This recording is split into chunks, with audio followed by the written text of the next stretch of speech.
I denne videoen øver vi på det siste temaet i kurset, Norge i verden og historien.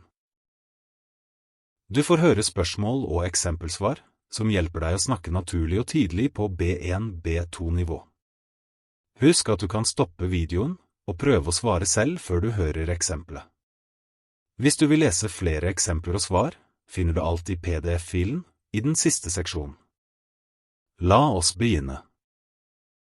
Del 1. Si din mening. Hva betyr frivillighet for det norske samfunnet? Jeg synes frivillighet er utrolig viktig i Norge. Mange aktiviteter, som idrett, Røde Kors og kulturarrangementer, fungerer fordi folk stiller opp uten å få betalt. Det viser at folk ønsker å bidra, ikke bare for seg selv, men for hele samfunnet. Jeg tror frivillighet skaper trygghet, fellesskap og tillit mellom mennesker. Dessuten lærer man mye av å være frivillig, og man får nye venner og erfaringer. Hvordan påvirker internasjonalt samarbeid Norge? Jeg tror internasjonalt samarbeid betyr mye for Norge. Vi er et lite land, men vi deltar aktivt i viktige avtaler og organisasjoner. Samarbeid gjør at vi får trygghet, handel og gode løsninger på problemer som klima og miljø. Jeg mener det er bra at Norge samarbeider med andre land i stedet for å stå alene. På den måten kan vi lære og bidra til å gjøre verden litt bedre. Norge er kjent for demokrati og likestilling. Hvorfor tror du det? Jeg tror det handler om at Norge har et samfunn bygd på tillit og rettferdighet. Folk kan si sin mening fritt, og både kvinner og menn har like rettigheter.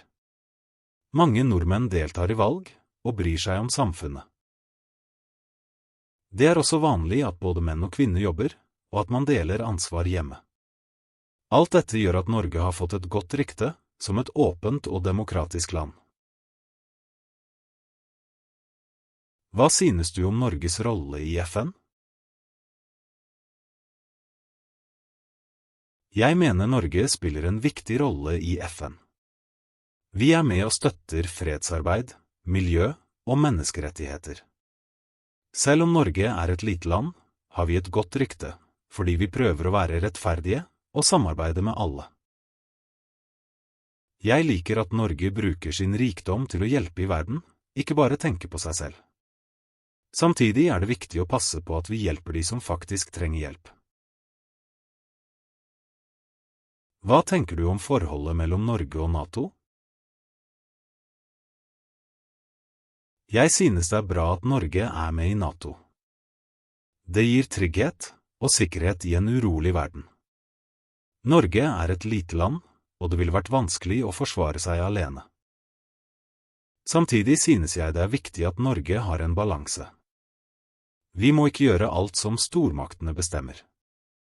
Jeg mener at medlemskapet er nødvendig, men at Norge fortsatt bør være et land som jobber for fred. Bør Norge bli medlem av EU? Jeg synes det er bra at Norge står utenfor EU, men samarbeider gjennom EØS-avtalen. Da får vi mange fordeler, uten å miste selvstendigheten. Jeg forstår at noen ønsker å bli medlem, men jeg mener vi bør ha kontroll over fiskeri, jordbruk og økonomi selv. Samtidig er det viktig at vi har et godt forhold til EU-landene, fordi vi handler mye med dem og deler mange verdier. Hvordan påvirker krig og konflikter i andre land Norge? Krig og konflikter påvirker Norge både direkte og indirekte. Mange flyktninger kommer hit for å søke trygghet, og Norge bidrar ofte med humanitær hjelp. Vi merker det også økonomisk, for eksempel gjennom høyere strøm- og matpriser. Jeg synes det er viktig at Norge hjelper, men samtidig må vi passe på at vi klarer å ta imot folk på en god måte og gi dem mulighet til å bygge et nytt liv her.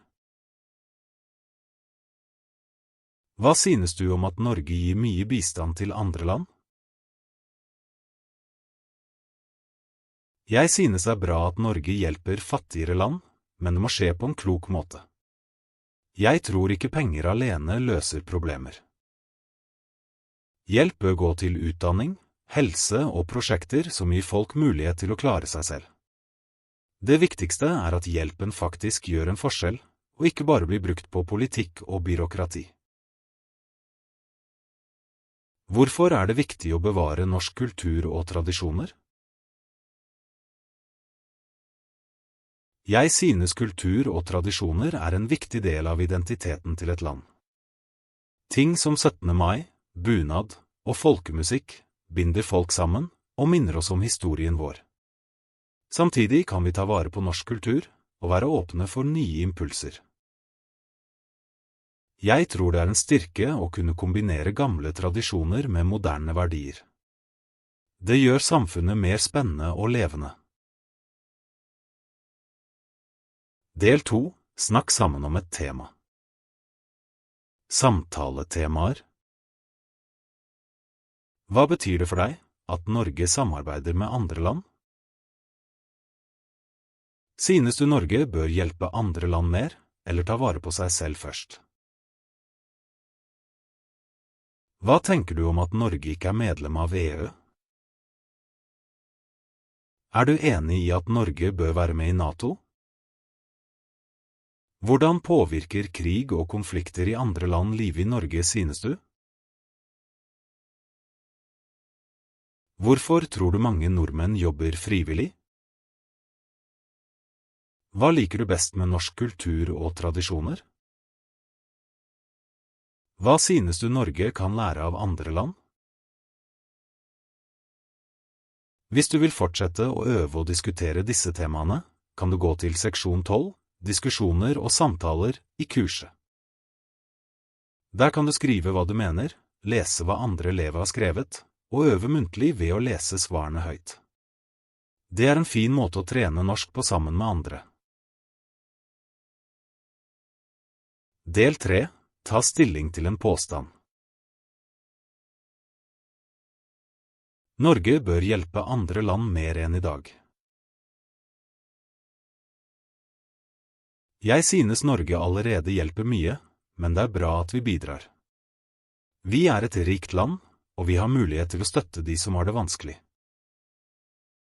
Samtidig mener jeg vi må være sikre på at pengene brukes riktig, og at hjelpen faktisk fører til bedre liv for folk.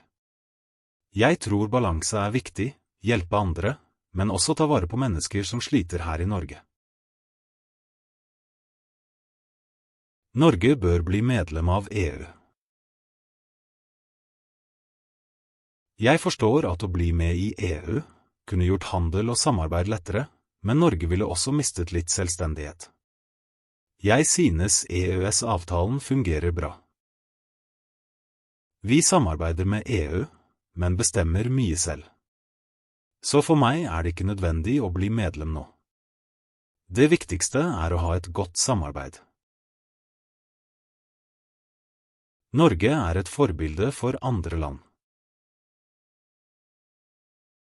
Ja, jeg tror mange ser på Norge som et forbilde, spesielt på grunn av demokrati, likestilling og trygghet. Folk i Norge stoler på systemet, og det gjør at samfunnet fungerer bra. Samtidig bør vi ikke tro at vi er perfekte. Vi kan fortsatt bli bedre på inkludering og miljø. Men jeg tror mange land ser til Norge for inspirasjon. Det er viktig å bevare norsk kultur og tradisjoner. Ja, jeg mener det er viktig. Tradisjoner gir folk en følelse av tilhørighet og stolthet. De minner oss om historien og binder generasjoner sammen. Men jeg synes også det er bra at kulturen utvikler seg når nye mennesker kommer til Norge.